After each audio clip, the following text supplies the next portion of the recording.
Anita stared at the other girls inside the room as a wave of anxiety consumed her. She could still recall when she had just been sold off due to the greed and wickedness of her parents. When she was still little, she had noticed her mum constantly maltreat her half-sister Erica. And when she tried to plead with her mum once to treat Erica better, her mum had warned her never to butt in again when she was dealing with Erica. She had watched Erica suffer until she was eventually sold off, and now the same thing had happened to her. Her half-sister was better off because she was sold off to a family and eventually ended up marrying the prince. But she had been sold to a sex trafficker and was about to become a prostitute. She was paying the price for a crime she did not commit, and the thought of what her life was about to become made her eyes brim with tears. She knew that there was no way for her to escape. All the men carried guns on their bodies, and so did the women. Some of the young girls seemed to have gotten used to life as they applied their makeup themselves. The lady who was applying her makeup suddenly slapped her face and said, "What are you thinking about?"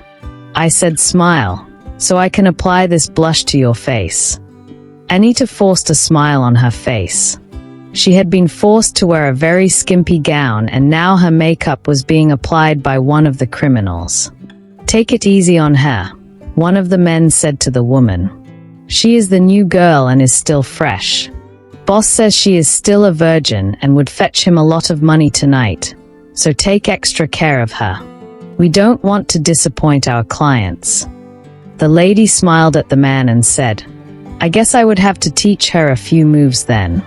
I can bet that Reed will pay the most for her.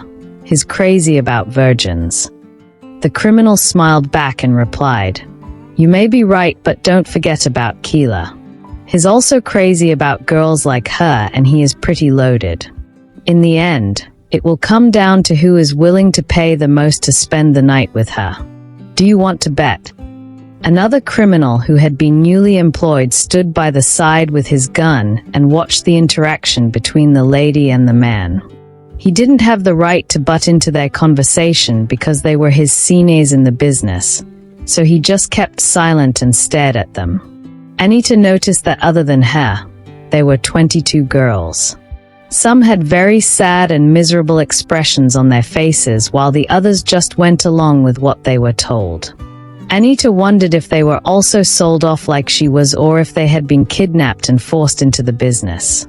The man who had bought her had lied that she was going to serve as a maid in his house for 2 years, but she served for just 1 month before he sold her off to the sex traffickers.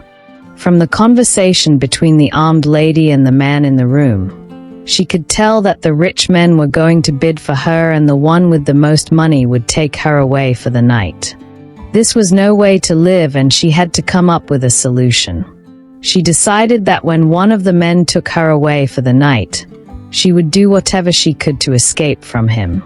While she was still thinking, one of the criminals ran inside and said, "The inspector who has been trying to expose us is here. He came with so many officers and he has a search warrant. If they see these girls here, we will all rot in jail. The boss is still trying to stall them." The lady who was applying Anita's makeup said, "Quickly escort them all through the back." She turned towards the man whom she had been speaking with and said, "You know what to do. Make sure you tie up all loose ends." Anita was hoping that the police would find them. However, the men pointed their guns at all of them and told them to move out immediately. They threatened to shoot whoever was last, so all the girls, including Anita, struggled to go out through the back because they didn't want to die. They were all loaded at the back of the truck. One of the men stayed behind with them while one got in the driver's seat and drove the truck out of the building, through the back gate. The newly employed criminal got into another car and drove behind them, to inform those in the truck if the police somehow followed them. The lady stayed behind and tried to clear out traces of the girls before the officers would get to the rooms. The driver drove the truck for about 40 minutes and finally stopped at a wide bush track on one side of the road. The newly employed criminal also parked his car, and together with the criminal who stayed at the back with the girls, They led all 23 girls inside the bush. The driver of the truck stayed inside the truck to keep watch while he waited for the other two. Anita wondered why they kept taking them deeper into the bush, but suddenly realized what was about to happen when they got to a river and asked them all to stop walking. The girls watched in horror as the man who had earlier been discussing with the lady opened fire on them and began killing them. The girls began running for their lives, but the bullets were way faster than them. Anita was pushed to the ground in a frenzy, and one of the girls who was shot fell on top of her back and splashed her blood all over her hair and face. Melvin stared at his brother Daniel with so much anger in his eyes. "If it weren't for the fact that we are related, I would have shot you to death right away," he said as he pointed his gun at Daniel. Daniel covered his head with his hands and annoyingly said, "But you really can't blame me.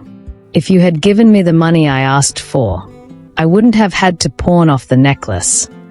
Melvin became angrier and cocked his gun, but his fiancée Jasmine got in between them and said, "Melvin, please calm down. I know you are angry, but Daniel is your brother. If you kill him, you will regret it." Melvin said, "Get out of my way, Jas. Let me kill this good-for-nothing idiot. I stopped giving him money because I want him to come work at the company and be useful to himself, but he had the effrontery to sell our late father's necklace. That necklace has been handed down through generations and is our family's heirloom. It costs so much money, but this good-for-nothing idiot who calls himself my brother pawned it off, and that too for a measly sum. I am going to kill him and bury him myself." Jasmine said, "I know that what he did was wrong, but I'm sure that he regrets it." She turned to Daniel, who was still standing behind her, and said, "Come on, apologize to Melvin for what you did." However, Daniel refused to apologize. He squeezed his handsome face in anger and waited for Melvin to do his worst.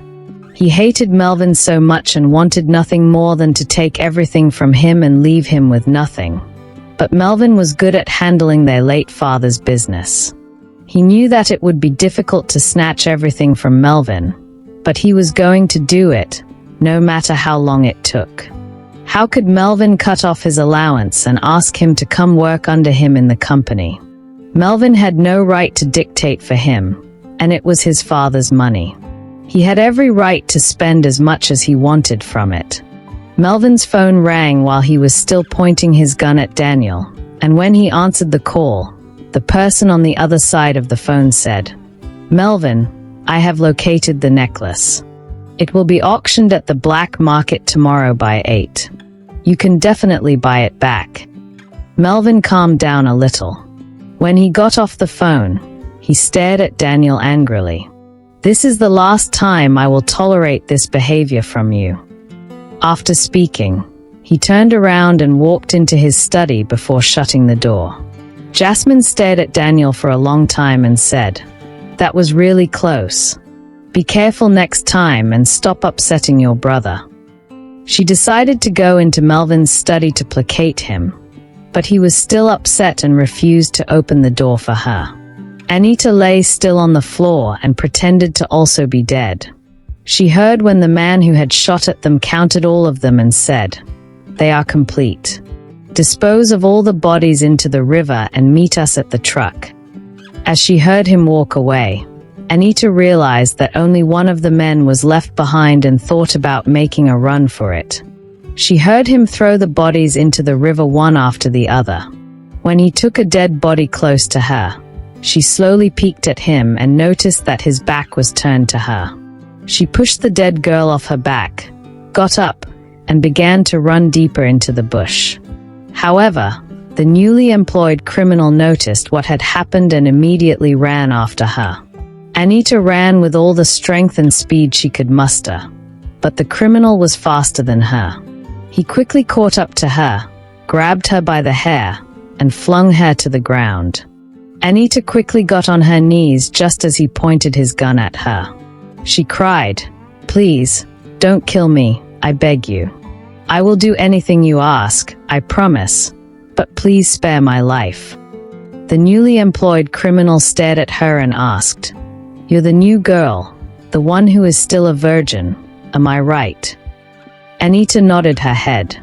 The man thought for a while and said, "If you really are a virgin, then you are more useful to me alive. I hope you are not lying to me, because I will surely find out the truth." "No, I am not lying," Anita replied. "I am really a virgin." "All right then." The criminal looked behind him briefly and took out a rope from his pocket. He took Anita's hands behind her and tied them securely, after which he tied the rope around a tree. He took out his handkerchief and tied it around her mouth before saying, "Wait here for me, and don't try to escape. If you try to act funny, I will kill you without any hesitation."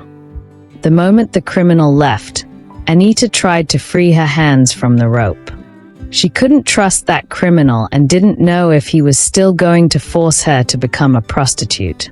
She would rather take the risk of escaping than succumb to such a life.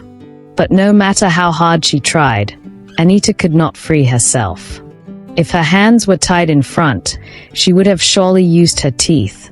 But because they were tied behind her, she wasn't able to get loose. The criminal went back to the dead bodies and threw the rest into the water.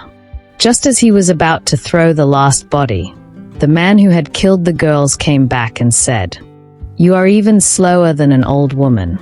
How long is it supposed to take for you to throw just 23 dead bodies into this river?"